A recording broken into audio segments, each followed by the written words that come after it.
Hey you guys, welcome back to my channel, Tiff with the T, back with another Kevin Samuels video.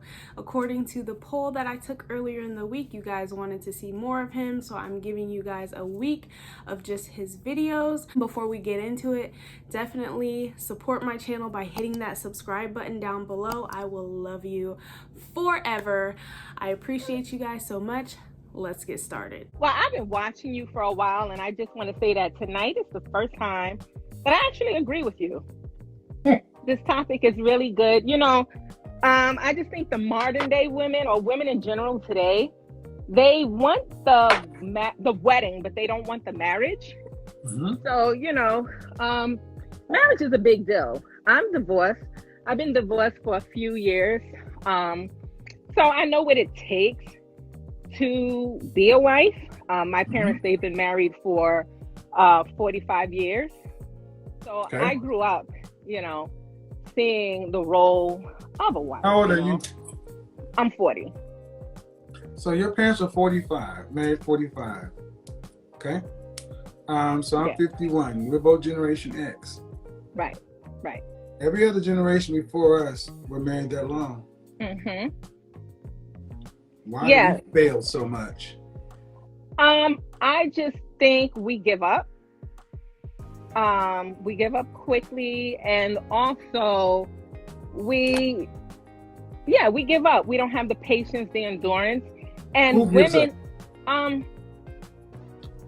women, and there's pros and cons to that, right? So women, we have a lot of options now. A lot of the things that our grandparents had to tolerate and deal with, we no longer have to. So, women are educated. Women are educated. They're going to school. Hold on. What do you mean? So a lot of times. Hold on. We gotta talk one at a time. What are you saying your parents and your grandparents had to tolerate that you guys don't have to tolerate? Well, women back in the day, a lot of them didn't have options. They weren't educated. They didn't go to school. They were home, taking care of the families. Again, so, what did you have to tolerate? The cheating, the infidelity. Let me stop you right here. In a way, she's kind of right. The patience level for working through issues like infidelity, there's other issues too, but we're just in a completely different place. The feminist movement and independent women who don't need men, it's really there has been a rash of independence since. So I can agree to a certain extent. Did you see the previous caller? I did. The one before last? Yes, I did. The one who in the black community, black men cheat at a rate of 28%. What rate do black women cheat at? Well, we don't talk about those numbers. Yeah, we do. Really. What do you think? Wow. Sis just want to ignore the numbers completely. She said, we ain't gonna talk about that. Really? Maybe 30%? 24, but there's more of you. Black women cheat too. Well, yeah, absolutely. So the cheating is coming from who? See, here's what I'm trying to understand. I grew up watching things that I never saw. Waiting to Exhale, and Color Purple. I've been around a long time, and what I know more than anything else is, don't look in the comment section, we're talking. What I know more than anything else is women in our generation use Rosetta and Sojourner and women in the past who have made a much tougher stuff as a reason to say you're strong and independent, but you're not made of the same things. We don't quit, y'all quit. And it's not because you're being treated poorly. Okay. If 80% of divorces are filed in the black community by women, even if half of them are filed for the worst things, that means 4 out of 10 still aren't. It's still twice as much. That 40% is still twice as many as men file. Yeah, but I think that's all based on perspective, and that's relative to the situation and the individuals involved. So what one woman is willing to tolerate, another woman might not be. You keep saying tolerate. What are you tolerating? Mistreatment, or is so. Huh. I called to tell you I agreed with most of what you were saying tonight. I know, but I get it. But the thing is, when you say something like that, man, you put it out into the air that women back in the day had to put up with stuff that we didn't have to put up with. We don't have to put up with that. And I'm asking, what are you talking about? Because all the stuff. I can tell you. Let's talk about the abuse. A lot of women back in the day dealt with abuse, financial abuse, physical abuse, and the manipulation that all of that entails. But modern women, okay, that you're talking that color purple Alice Walker stuff. I never witnessed any of this stuff. I'm sorry, ma'am. And when more women are finally coming out and saying that how many women do you? Let me just back it up because I don't want to get anecdotal. This is a bunch of propaganda. Generation X Black women are not getting beat up and abused. Right. Okay, yes. And neither was silent era Black women. But neither was the greatest generation. But you're not taking into consideration that men were completely different back then than they are now. There was no abuse, ma'am. If you go back and look when The Color Purple came out, it was a big uproar in this country because they said how much it was going to damage the family. Ma'am, I'm Black. You're Black. I didn't see women walking through the neighborhood with black eyes and shit looking like Ike and Tina. This is Where did you live? Where did you grow up? Okay, what I will say is it's not fair to say that there was no abuse. That definitely can't be right. I don't know what the statistics are, but people have been beating their spouses since the beginning of time, men and women. So, I don't think that is a good point to try to make. I think what's different now is women have a much higher level of independence, and there are a lot of systems in place that can help women choose not to stay with a man or be with a man. And I think that a lot of times in the past, women often got with men, married men, stayed with their men because simply out of necessity. And as time has gone on, society has tried to eliminate that necessity in a way so that women can exist without having to have a man to depend on. That's just my personal opinion. Don't come for me. You are free to let me know in the little comment box if you think otherwise. So yeah, let's keep going. Where did you live? Where did you grow up? Does it matter? Yes, did you see it? It all depends. Did you see it? Yeah, I'm seeing it. It all depends on your community. From? Where'd you grow up? I'm from New York City. I'm from the Bronx. Exactly. New York. And then in the Bronx, so, you could hold on. In the Bronx, in the projects, you can't even have men living in there.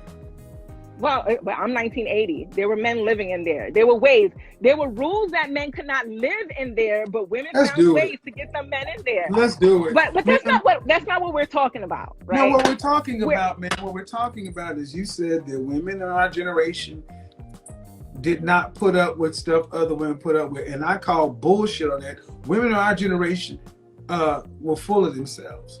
You counted as a double minority. You got Title IX and affirmative action put you in positions in corporate America that should have gone to Black men as our results of civil rights. But when companies realized that they could get 2 for 1 with a Black woman, Black women got put in positions of power instead of Black men. That was supposed to be part of our settlement. And what happened in the 90s? When sisters got those jobs, what did they do? They turned on Black men. Sally Jesse Raphael, Donahue, Geraldo, Rolanda, Ricky Lake, Oprah. This is when all this, where all the good brothers at, because so many sisters have white collar corporate jobs and looking down on blue collar factory working men. I've talked about this. Dr. Tia Johnson teaches on this. Our women turned their backs on Black men, and you created a story that none of y'all lived. Okay, but listen, I'm not disagreeing with that, right? agreeing with that because I'm all on the whole submission thing, the man is the head, all of that, right? I'm on that time. But black men do the same thing. As soon as they get into position of power, or they become famous, or they meet a certain financial plateau, they no longer look at black women. They go to other ethnicities. Are you out of your mind? I'm not out of my mind. You don't like to be. Hold on. Look, I deal with stats. Preach. Black men are married to black women at what rate? I'm not dealing with race. I'm dealing with facts of what I know. No, I'm dealing with rates. I'm dealing with. You do the math. You have time to do the math. That's your profession. No. I'm dealing with reality. No. I'm dealing with statistics and facts. Black demographics. You do research for that. What rate when black men are married? What rate are they married to black women? From what I was talking about in my perspective and what I see based on television, the media, I'm basing it on actual data. Because you have time for that, Kevin. Well, then don't talk about it, ma'am. I'm going to show you what's prevalent and what is being. Then don't talk about what I'm saying, ma'am. Your title is so author. And if you're going to talk about black men like this, if you're going to talk about black male image, I'm going to ask you that you be right on the facts. That's all I'm going to ask. So you want me to give the complete? I want you when you can come. No, what I want you to do is what I want you to do is if you can come out talking about when black men get a position of power, then they do something so forth. If you can say that, you better be able to back it up with the facts, data, that's the because they don't because the facts don't back that up. Black men are married to a black woman at an 87% rate. Nobody is married out like that. The men that you talk about, the high value men that you always speak about. I agree with her. When you see a lot of celebrities, I would say the majority of celebrities, whether they're rappers, basketball players, football players, actors, they like to dibble and dabble in those exotic races. Once they get to a certain status, it kind of looks like once they have money, they have all these options and they would rather opt out of dating or marrying a black woman. You do see it a lot. So I don't know why Kevin is trying to like deny that fact, because it's something that's out there for everybody to see. What rate do you think that is? Oh, mister. Oh, what rate? No, Mr. tell me. Kevin. No. Now, this is supposed to be a dialogue. Don't. At what rate of high value men? Because what you're telling me, they marry out at a higher rate? No, I'm saying that the high value men that you talk about on your show often, once they are high valued, after most of the time the black woman has built them up, they shit upon them once they get to the top. Yeah, you're a feminist. I'm not a feminist. I am not a feminist. Do not disrespect me by calling me a feminist. Yeah, I can give you an old school example and a new school example. Michael Jordan. He traded his wife in for a white girl. Kevin Hart. Those are two examples. I don't know if she's going to be able to provide any, but those are two that definitely come to mind. There's a bajillion more. Eddie Murphy, Chris Brown. The list just goes on and on and on. Before you say that, I don't need all the things you cannot support. What rate are men above six figures married out in the black community? Okay, you know what? Let's give a rate. 80%. I'm gonna throw out a number because you're so stuck on the rate. But I'm talking about real life conversations dealing with women. Stop. No, stop. What I need you to know is this 40-year-old black woman came in and said the black men who are making six figures or more are married out at a rate of 80%. 80. Kanye West. No, not the six. I'm sorry. That was wrong. Let's say 60. 60. Not much better. Okay. Well, and you know what the international and where are you getting your data from? See, you want to stick on data. Because it's very analytical. I know it does, but I'm out here. Hold on, ma'am. Are you a college-educated woman? Yes, I am. So why don't you want to deal with facts, data, and statistics? Because this is supposed to be like a talk show or a no, podcast, but it still needs to be because we're it having needs conversation. because it needs to be rooted in fact. Okay, well, you're analytical that way, and that's how you run your show. Well, I'm coming in to give what I don't do is I don't know what I don't do is allow people to come on and spout propaganda, because that's part of the problem in the Black community. Our image is jacked up because so many of our women decide to come in talking like you. This is the same thing about Black men being gay down low and in jail. 51% of Black men are single and childless. 64% are in the middle class. Black men in this country are 2 million less than you, marriageable. Yet we are 847,000 more marriages than you. It ain't the problem with the men. The problem in our community is women like you. You're totally wrong. Because number one, I will let the audience decide. Number one, I am not a feminist. Number one. Number two, you played one very well. No, I am not. I am stating the conversations that are had between women of all ages.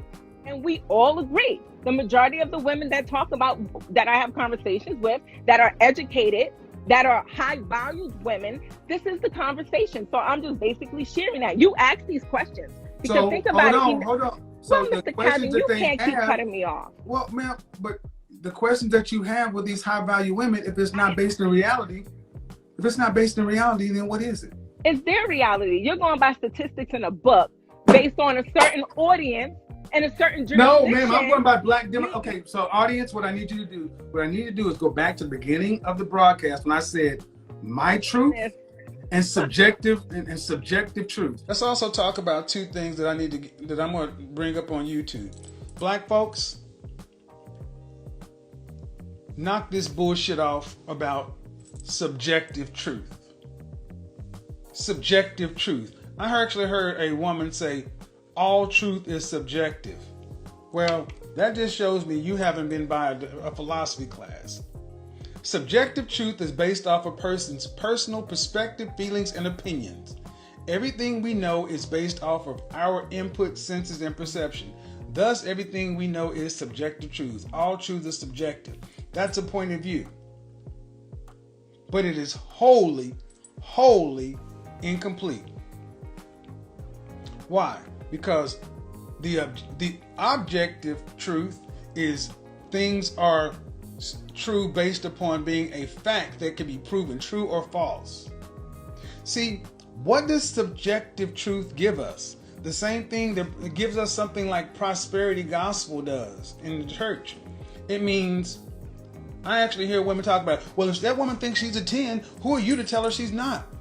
And to tell her she's a 10 can make her a breaker, and then try to use all these. Look, subjective truth is saying it's basically everybody gets a trophy. When you walk out of your house, that's the truth. You can call yourself a 10 all day, all you want to. In Philadelphia, it's worth $50. See, that's subjective truth, and that my truth bullshit has done more to keep you ladies single than anything else. Because you can sit back and say, it's my truth. It's my truth. It's my truth. Audience, I want you to go back to the beginning when I said my truth and subjective truth versus objective. Your godfather is right again. He really just called himself the Godfather in the middle of his stream. Is that narcissism at its finest or what? The Godfather. Because you're talking this, you going on. So basically, that's white man statistics. Black demographics are black with statistics by black people for black people. See what it is, man, is you and so many women have so little regard for black men's image. Listen. Okay, I'm listening. Because if you had high regard, you would want to know what you're saying, even between each other, is accurate, right, factually true, instead of just talking about an opinion because it damages us. When I'm in corporate America and I'm having to listen to what people are saying about us, and they cite black women's issues with us and quote them back to us, I'm like, how can I? Well, what they're saying it about you, it must be true. See, what happens more than anything else, folks, this was allowed to go on in the 80s and 90s, unchecked, unfettered, to where they can just say whatever they want to. Okay, let me know what you guys think. Do you think that this woman was speaking from an objective or subjective point of view? Was she coming with facts, or was she just making up what she saw in the media? I gave you guys my opinion, and now I want to hear from you. Thank you so much for watching. I'll see you in the next video.